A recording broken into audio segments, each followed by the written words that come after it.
Lo que hoy te voy a contar es tal vez lo más relevante que he explicado nunca en esta plataforma.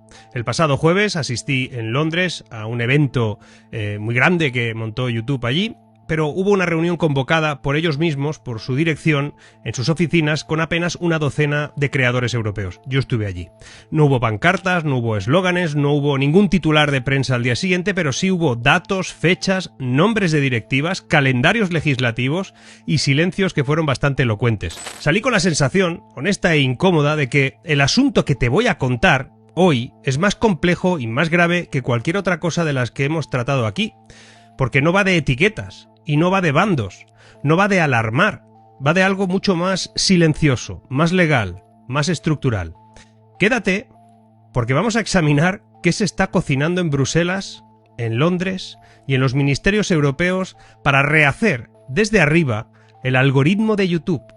Sí, nos lo contaron. Quiénes lo empujan, quiénes ganan, quiénes pierden y sobre todo por qué esto va a afectar, aunque no hayas subido jamás un vídeo en tu vida, a cómo ves los contenidos, a cómo te informas.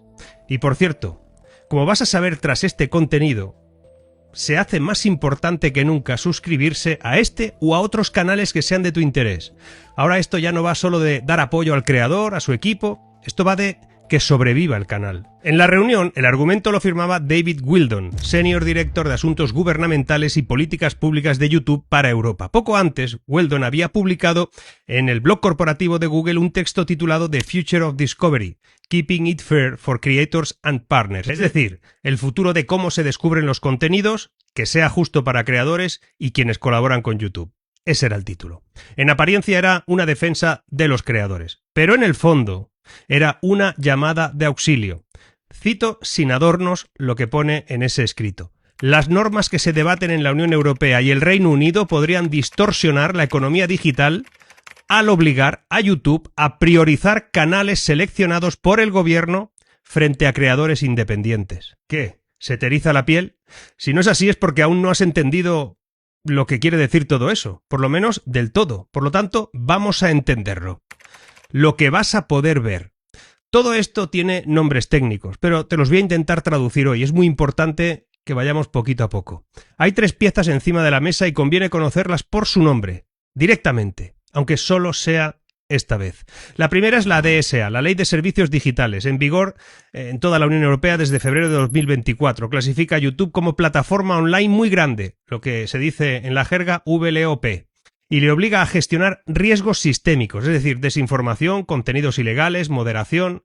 Pues bien, hasta aquí incluso hasta es razonable, ¿verdad? La segunda es la EMFA, la European Media Freedom Act, el reglamento de la Unión Europea 2024/1083, que entró en vigor en mayo de 2024 y su articulado principal se aplica ya desde el 8 de agosto del año pasado. Suena precioso, ¿verdad? Ley Europea de Libertad de los Medios.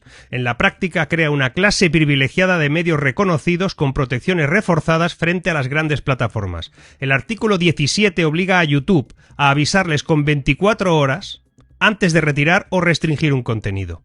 La pregunta aquí no es trivial.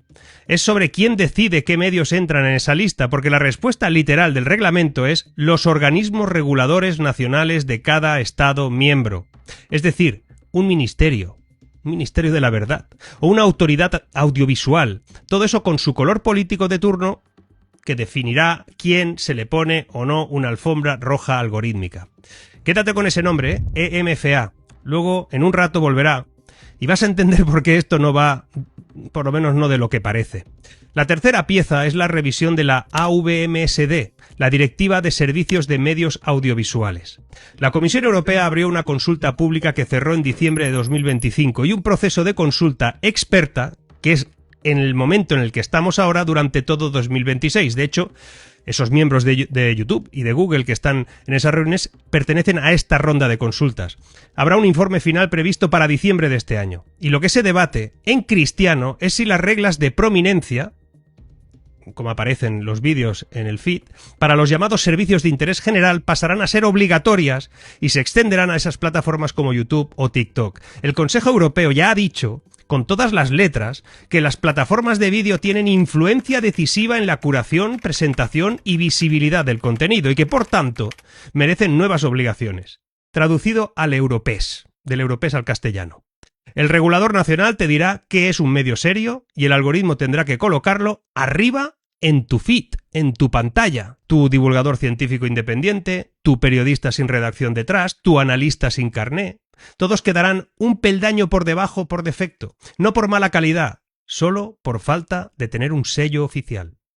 ¿Quién movió la pieza y quién pagará la fiesta? Conviene mirar el expediente. El EMFA fue propuesto por la Comisión de Ursula von der Leyen en septiembre de 2022 y fue aprobado por el Parlamento Europeo y el Consejo en marzo de 2024 y publicado en el Diario Oficial creo que el 17 de abril de 2024. Y ahora viene lo bueno. Esto no proviene de nadie en particular, Partido Popular, socialistas, todos. La ponente en el Parlamento fue la eurodiputada del Partido Popular Europeo Sabine Verheyen. Y se aprobó con el apoyo amplio del PPE, del SID, del Renew Europe, y todos con votos más o menos favorables y solo en contra la derecha y la izquierda más extremas. Cada uno preocupado por cosas distintas, eso sí, pero coincidiendo en la desconfianza de esta medida. Lo relevante es que nadie de nadie te ha explicado esto porque nadie de nadie ha estado atento a esta barbaridad o, lo que es peor, les da completamente igual. Por posicionar, el PPE, el SID y Renew Europe son los principales grupos políticos en el Parlamento Europeo, donde se agrupan eurodiputados de distintos países según su ideología.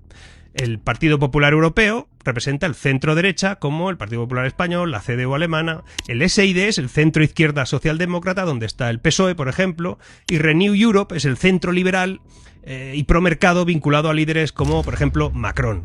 Todos ellos les pareció genial esto. En la práctica, estos tres bloques forman el núcleo moderado, dicen, de la Unión Europea y suelen pactar entre ellos las decisiones más importantes. Al final, siempre votan juntos y si es para cosas como esta, nunca se dividen. ¿Y esto de dónde viene?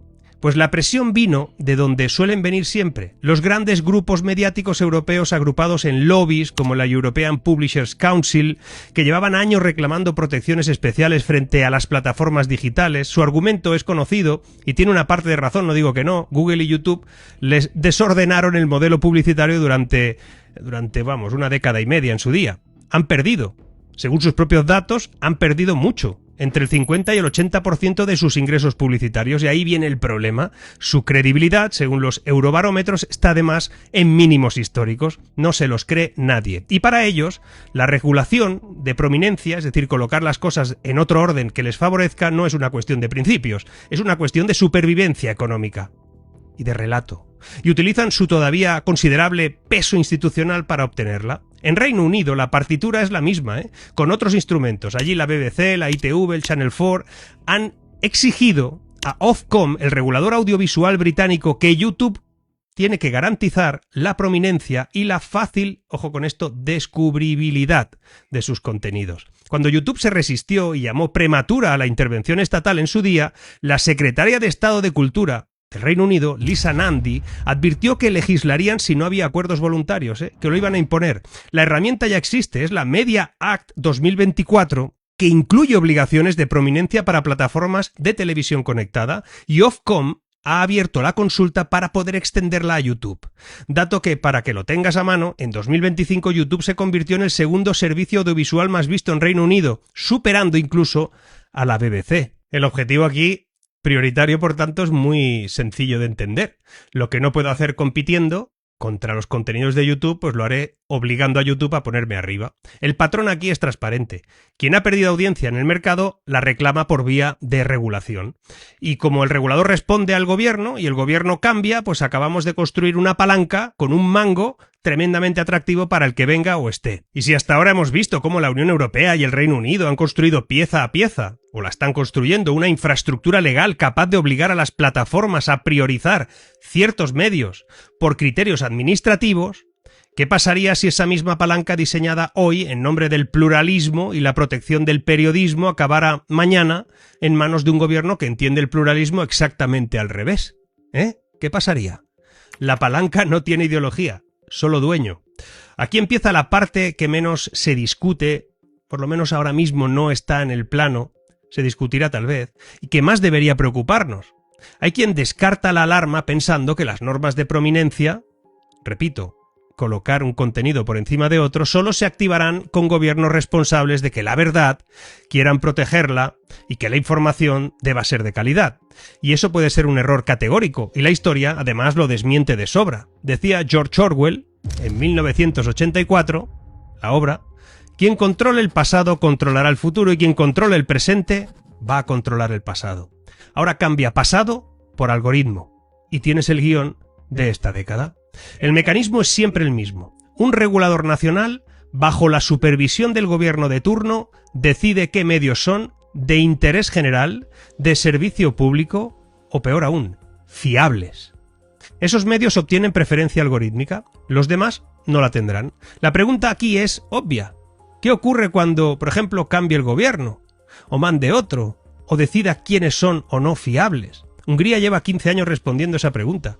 Su ecosistema mediático se reestructuró en favor de empresarios afines al Ejecutivo o con financiación estatal, mientras los medios independientes se asfixiaban por pura ingeniería económica y regulatoria. No era un tema de derechas o de izquierdas, era de que alguien quería que se hablara solo lo que ellos querían. Ahora creen que eso va a cambiar con el nuevo dirigente. Ya veremos. Si un país mañana tuviera en las manos una palanca de prominencia algorítmica sobre YouTube, que es lo que quieren, no haría falta censurar nada. Solo bastaría con no certificar como fiable a alguien. El espejismo tranquilizador es pensar que esto solo alcanza a los contenidos falsos. Y no es así. Alcanza al divulgador científico sin universidad detrás, al comentarista político que no encaja en ninguna redacción, al periodismo tecnológico crítico, al humorista incómodo. No porque mientan, sino porque no tendrán sello. Y cuando construyes una palanca para mover el algoritmo acaba haciendo exactamente lo que le pide quien esté en la sala de mandos. Izquierda, derecha, centro, extremos, arriba o abajo, delante o detrás, la maquinaria va a ser neutra. Los dedos que la aprietan no lo van a ser. Es más, dará igual cómo pienses o de qué hables, si delante tuyo siempre tendrán que haber medios considerados fiables. Es más, aunque sean verificables, su contenido aparecerá por debajo siempre de los medios confiables y tradicionales, porque dará igual. Ahora entiendes por qué Wildon, el responsable de YouTube que te comentaba y que nos reunió a unos cuantos, nos pidió ayuda. Esto no va de si te caigo bien yo, o fulano o menguano, quien sea.